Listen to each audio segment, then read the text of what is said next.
സുഹൃത്തുക്കളെ, Kerala assembly election കഴിഞ്ഞു, result വന്നിട്ടില്ല. ഇപ്പോൾ ബിഗസ്റ്റ് ക്വസ്റ്റ്യൻ എന്ന് പറയുന്നത് LDF വിജയിക്കുമോ, UDF തിരിച്ചു വരുമോ, അതോ BJP നമുക്ക് സർപ്രൈസ് തരുമോ എന്നുള്ളതാണ്. ഈ വീഡിയോയിൽ നമ്മൾ ചെയ്യുന്നത് ഫുൾ കമ്പാരിസൺ ആണ്. റിയൽ ഡേറ്റ നോക്കും, സിമ്പിൾ പ്രഡിക്ഷൻ നടത്തും. So no hate, only analysis. So watch my full video. ഈ വീഡിയോ ഫുൾ കണ്ടാൽ നിങ്ങൾക്ക് മനസ്സിലാവും LDFന്റെ സ്ട്രെങ്ത് എന്താണ്, UDFന് കംബാക്കിന് ചാൻസ് ഉണ്ടോ, BJP കേരള പൊളിറ്റിക്സിൽ എന്ത് റോളാണ് കളിക്കുന്നത്. സോ സ്കിപ്പ് ചെയ്യാതെ വീഡിയോ ഫുൾ കാണൂ. കേരളത്തിലെ കറണ്ട് സിറ്റുവേഷൻ നമുക്ക് നോക്കാം. കേരള പൊളിറ്റിക്സിൽ മെയിൻ ആയിട്ട് 3 പ്ലേയേഴ്സ് ആണുള്ളത്. ഒന്ന് LDF, CPIM ലീഡ് ചെയ്യുന്ന ലെഫ്റ്റ് അലയൻസ്, അതിന്റെ ലീഡർ ചീഫ് മിനിസ്റ്റർ പിണറായി വിജയനാണ്. രണ്ടാമത്തേത് UDF, കോൺഗ്രസ് ലീഡ് ചെയ്യുന്ന opposition alliance, leader of opposition എന്ന് പറയുന്ന VD സതീശനാണ്. മൂന്നാമത്തേത് BJP അല്ലെ NDA, രാജീവ് ചന്ദ്രശേഖർ ലീഡ് ചെയ്യുന്ന അലയൻസ്. ഇങ്ങനെ 3 പാർട്ടികൾ തമ്മിലുള്ള ട്രയാങ്കുലർ ഫൈറ്റ് ആണ് നടക്കുന്നത്. എങ്കിലും മെയിൻ ആയിട്ടും LDFും UDFും തമ്മിലാണ് ഫൈറ്റ്. 2021 140 സീറ്റിൽ 99 സീറ്റ് നേടി LDF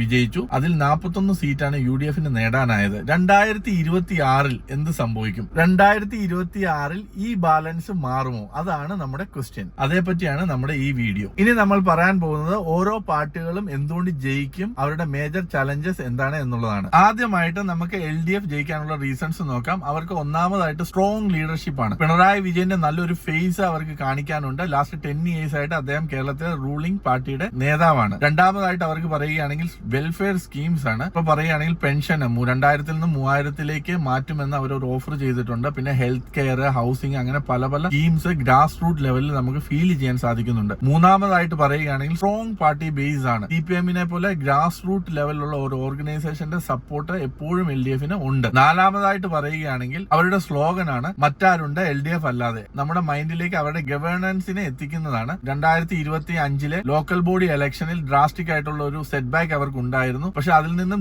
വളരെയധികം കംബാക്ക് അവർക്ക് നടത്താൻ സാധിച്ചിട്ടുണ്ട്. അവർ വീടാന്തരം കയറിയുള്ള പലതരം ക്യാമ്പയിൻസ്, അഡ്വർടൈസ്മെന്റ്, അങ്ങനെ പല വഴികളിലൂടെ അവർ കംബാക്കിനുള്ള ശ്രമങ്ങൾ നടത്തിയിട്ടുണ്ട്. അത് നമുക്ക് ഫീൽ ചെയ്യാൻ സാധിക്കും. സ്റ്റേബിൾ ആയിട്ടുള്ള ഒരു വോട്ട് ബാങ്ക് എപ്പോഴും LDFനുണ്ട്. അവരെ അങ്ങനെ ഡിസ്മിസ് ചെയ്യാൻ നമുക്ക് സാധിക്കത്തില്ല. ഇനി നമുക്ക് LDFന്റെ മേജർ ആയിട്ടുള്ള ചലഞ്ചസ് നോക്കാം. അതിൽ ഒന്നാമതായിട്ട് നമുക്ക് പറയുകയാണെങ്കിൽ ഒരു ആന്റി ഇൻകുംബൻസി. എല്ലാ ഭരണകാലത്തും, അതായത് എല്ലാ 5 വർഷം ഭരിക്കുമ്പോഴും ജനങ്ങളുടെ മനസ്സിൽ ഒരു മടുപ്പുണ്ടാവും. അങ്ങനെ ഒരു മടുപ്പ് LDFനും ഫേസ് ചെയ്യേണ്ടി വരും. രണ്ടാമതായിട്ട് പറയുകയാണെങ്കിൽ കോൺട്രവേഴ്സീസ്, അതായത് ചില സ്കാമുകള്, കോൺട്രവേഴ്സീസ്, അങ്ങനെ പലതും ഈ ഭരണകാലത്ത് ഉണ്ടായിട്ടുണ്ട്. അങ്ങനെയുള്ള സ്കാൻഡൽസോ അല്ലെങ്കിൽ കോൺട്രവേഴ്സീസോ വോട്ടേഴ്സിന്റെ മൈൻഡിൽ ഉണ്ടാകാൻ സാധ്യതയുണ്ട്. മൂന്നാമതായിട്ട് പറയുകയാണെങ്കിൽ യൂത്തിന്റെ ജോബ് കൺസേൺ ആണ്. എഡ്യൂക്കേറ്റഡ് ആയിട്ടുള്ള യൂത്തിന് ജോബ് കേരളത്തിൽ ഇല്ല എന്നുള്ള ഒരു പെർസെപ്ഷൻ യൂത്തിന്റെ ഇടയിൽ നിലനിൽപ്പുണ്ട്. അത് സ്വിംഗ് വോട്ടേഴ്സിനെ സ്വാധീനിക്കാനുള്ള സാധ്യത വളരെയധികം കൂടുതലാണ്. നാലാമതായിട്ട് പറയുകയാണെങ്കിൽ പ്രീപോൾ സർവേസ് ഉണ്ട്. അതിന്റെ അകത്ത് സി വോട്ടേഴ്സ് പോലുള്ള പ്രീപോൾ സർവേസ് പ്രവചിച്ചിരിക്കുന്നത് LDFന് 36%, UDFന് 40%. ഗ്യാപ്പ് വളരെ സ്മോൾ ആയിട്ട് നമുക്ക് തോന്നുമെങ്കിലും അത് സീറ്റ്സിനെ സ്വാധീനിക്കാനുള്ള സാധ്യത വളരെ കൂടുതലാണ്. സോ ഇതൊക്കെയാണ് LDFന്റെ വോട്ട് കുറയ്ക്കാനുള്ള സാധ്യതകൾ. അടുത്തതായിട്ട് എന്തുകൊണ്ട്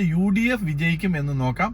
ഒന്നാമതായിട്ട് ആന്റി ഇൻകുംബൻസി ബെനഫിറ്റ് ആണ്. എല്ലാ വർഷവും 5 വർഷം കൂടുമ്പോൾ ഒരു ഷിഫ്റ്റിംഗ് ഉണ്ടാകാറുണ്ട് അധികാരത്തിൽ. അത് 10 വർഷമായിട്ട് ഇതുവരെയും ഉണ്ടായിട്ടില്ല. ആ ഒരു ആന്റി ഇൻകുംബൻസി ബെനഫിറ്റ് UDFന് ലഭിക്കും. രണ്ടാമതായിട്ട് പറയുകയാണെങ്കിൽ 2025 ലോക്കൽ ബോഡി ഇലക്ഷനോട് കൂടി UDF എന്ന് പറയുന്ന അലയൻസ് ഒരു സ്റ്റേറ്റ് വൈഡ് അലയൻസ് ആയിട്ട് മാറിയിട്ടുണ്ട്. ഏകദേശം 505 പഞ്ചായത്തുകളാണ് അവർ വിൻ ചെയ്തിരിക്കുന്നത്. അതൊരു സ്ട്രോങ് മൊമെന്റത്തിന്റെ സിഗ്നൽ ആണ്. മൂന്നാമതായിട്ട് അവരുടെ ക്യാമ്പയിൻ ആണ്. VD സതീശന്റെ നേതൃത്വത്തിൽ വളരെ അഗ്രസീവ് ആയിട്ടുള്ള ഒരു ക്യാമ്പയിൻ ആണ് അവർ നടത്തിയിരിക്കുന്നത്. അതിൽ മിസ്റ്റർ രാഹുൽ ഗാന്ധിയും ഷാഫി പറമ്പിൽ പോലുള്ള ആളുകളും ആക്റ്റീവായിട്ട് ഇൻവോൾവ് ആണ്. അടുത്തതായിട്ടുള്ളത് അവരുടെ ക്യാമ്പയിൻ സ്ലോഗൻ ആണ് കേരളം ജയിക്കും, UDF നയിക്കും. അങ്ങനെ ഒരു സ്ലോഗൻ ആണ് അവരുടേത്. അതൊരു പോസിറ്റീവ് ആയിട്ടുള്ള സ്ലോഗൻ ആണ്. പിന്നെ ബിസിനസ് ആൻഡ് യൂത്ത് സപ്പോർട്ടാണ്. മാറ്റങ്ങൾ ആഗ്രഹിക്കുന്ന യൂത്തും ബിസിനസ് കമ്മ്യൂണിറ്റിയും UDFനെ സപ്പോർട്ട് ചെയ്യും. Swing voters, specially swing voters UDFിലേക്ക് മാറാനുള്ള ചാൻസസ് ഉണ്ട്. ഇനി പറയാൻ പോകുന്നത് അവരുടെ മേജർ ആയിട്ടുള്ള ചലഞ്ചസ് ആണ്. UDFന്റെ ഒന്നാമതായിട്ടുള്ള പ്രോബ്ലം എന്ന് പറയുന്നത് അവരുടെ ഇന്റേണൽ ഇഷ്യൂ തന്നെയാണ്.